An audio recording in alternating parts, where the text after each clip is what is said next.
freeway is? There's a 4-kilometer long sound retention barrier that faces south. Why not line the whole thing with solar panels and use it to power the schools in the neighborhood? Yes. So thinking like that. So that was in the generation. Also, generation was getting a smart grid, because currently we're used to sending power one way, but we don't know how to take power back the other way. So we roughly need to have our utilities capable of also receiving power from dispersed generation from different homes. And that we could also change the way that we charge for power by having time of day. So lots of people were talking about the electricity needed to charge electric cars. Well, maybe you make it cheaper if you charge your electric car at night when everybody's asleep and there's not a high demand for power. So that's using the fee system to encourage you to do the kinds of things you want. There's thermal cameras that you can get from libraries in some communities, where you go and take a picture of your house and it shows you where the heat's leaking out, and then you know exactly where to place. So those were a few of the ideas. I don't want to take up all your time. Anything else from the group here? That's, pardon me? The kit from the library. Yes, the kit from the library was the geothermal camera. And other things. And The like energy meters. yes, and so get that in the libraries where you could check out these power meters, clumps of them together so that people can do it themselves. And then they learn for themselves. Thank you for adding that. Group number 2, where are you? All right, we'll pass it to you. Okay, actually, the one that we kind of focused on might relate. It's that hub scale thing that you were talking about. Do that here and have a project led by Council of Canadians. A project, get a group of volunteers to put it on their houses.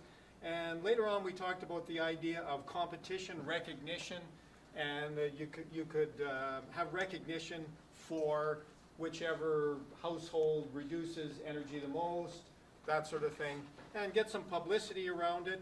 We had some other ideas. We talked about landfill reduction. I'm not sure if that fits the energy piece. The other one is when stupid environmental things are happening, call that kind of political activism, doing a little bit of satire around it to highlight it. But I think this one was the one that had the biggest kind of practical, do it now piece.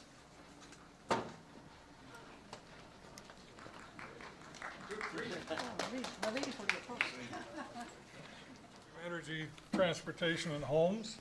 Energy applying to the large scale processes. So in terms of energy, I should say that this is just a majority opinion, not everybody agrees. So in energy, we cap oil sands emissions at current levels. In energy, we cap oil sands emissions at current levels. And an incentive to do that is to just bump up the increase the royalties until we get keep the level of production constant. And then following up that, apply it, if it's successful, apply it to other petroleum sources. Another one was match power capacity to local needs, and this came about because both Ontario and Quebec, they're exporting electricity to the States and losing money because of excess electricity. So there should be trying to match also, not just overproduce when we're trying to switch to renewables. And then the last one under energy was move incentives from the oil industry to more to renewables. Under transportation, bike incentives were high on the list. More parking for cars and bikes at LRT stops, because we know how many times you take your car to an LRT station, you can't find a parking spot.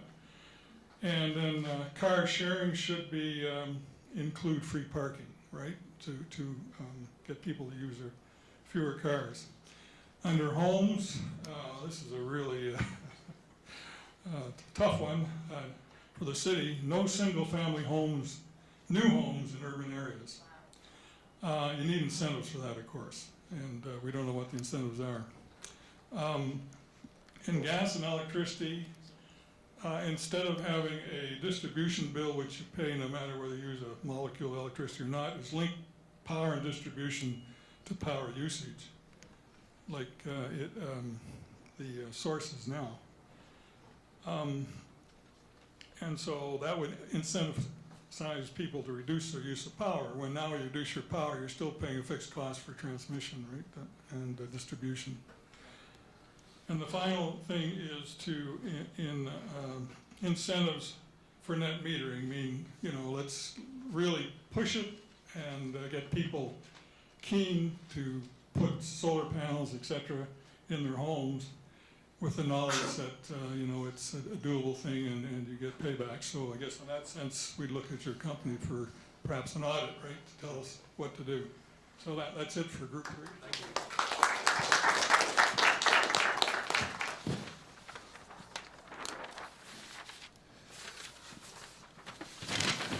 So group number 4, again, it wasn't unanimous. We had lots of ideas. We kind of narrowed it down to a few. We tried to take a more macro look at things.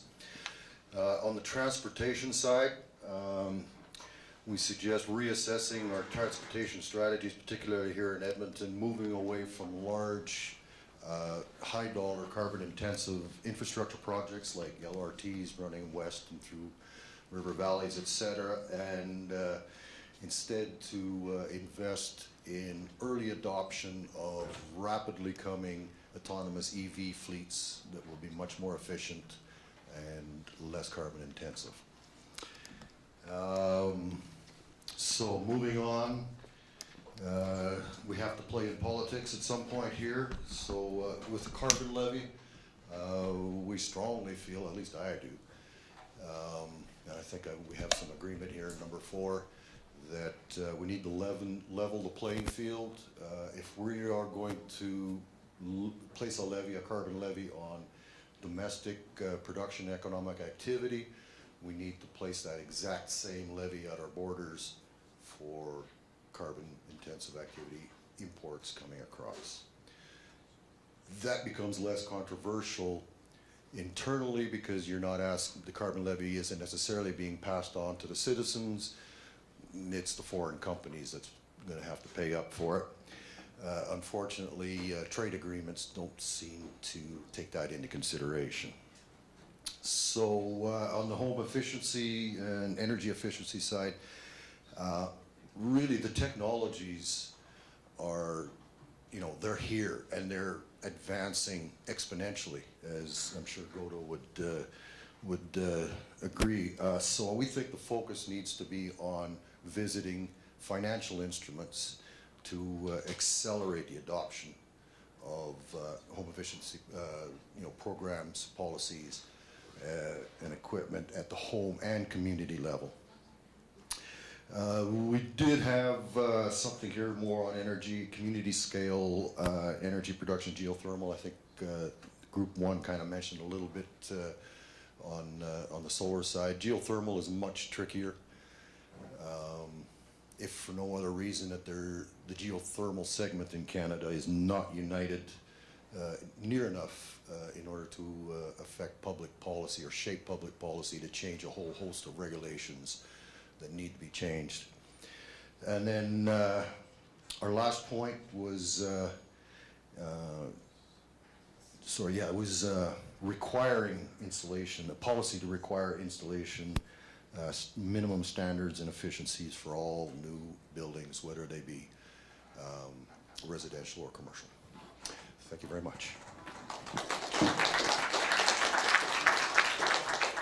And the other site that you can go for is permacultureprinciples.com. So you can look that up. So we were mostly we were learning, because permaculture,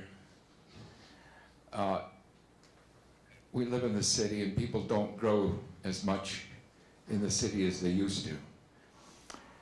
So what is permaculture? Permaculture is design. You design whatever you want to grow by emulating ecosystems. And that means that you don't add fertilizers.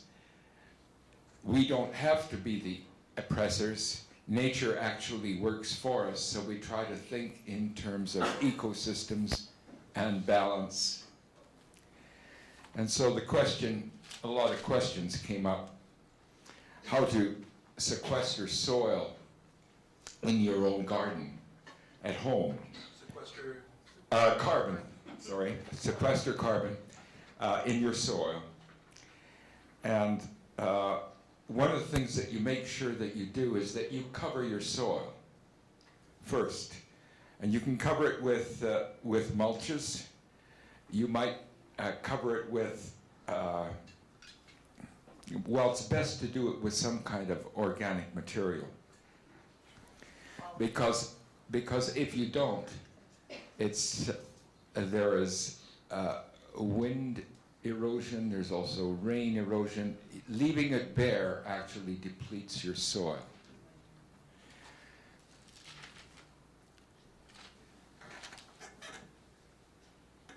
And in permaculture, the focus is usually on perennial crops, where you get established root systems. And like for legumes and for plants like clover, actually you're fixing nitrogen in the soil. You let the plants do the work for you. And then the other thing that you make sure that you do is rotate, even within your own garden, rotate where you plant your potatoes or where you plant whatever you plant. And it's probably a good idea to, I wouldn't be surprised if I'm wrong to speak up, in your flower beds maybe plant something else for a year to bring your soil back up. I think, yeah, the whole business of rotating your crop is not anything new. But sometimes we city people have learned to forget about it. And the main thing is, for instance, I raised the question about permaculture and living in large centers. And the answer was, from Megan, that it's not an either-or thing. That really what we have to do is take personal responsibility, even within the city, to take some responsibility, wherever we can, for the food that we eat. And I guess to extend it, it's also the food choices for what we buy. So it's a matter of extending our personal responsibility, and the degree to which we can do that in the city is also going to maybe take pressure off of some of the things happening in the country. So it's not an either-or proposition.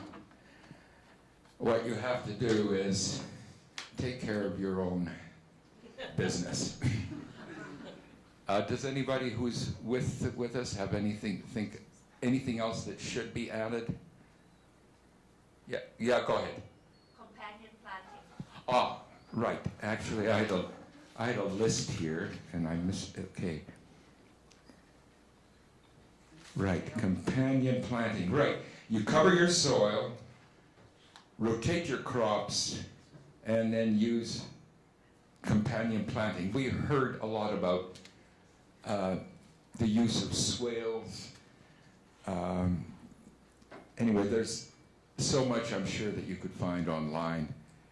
And Megan is here as well if you want to get more context. And replace your lawns with veggie gardens. Well, yeah, we didn't go into saying, yeah, the lawn business requiring a lot of water just for openers, etc.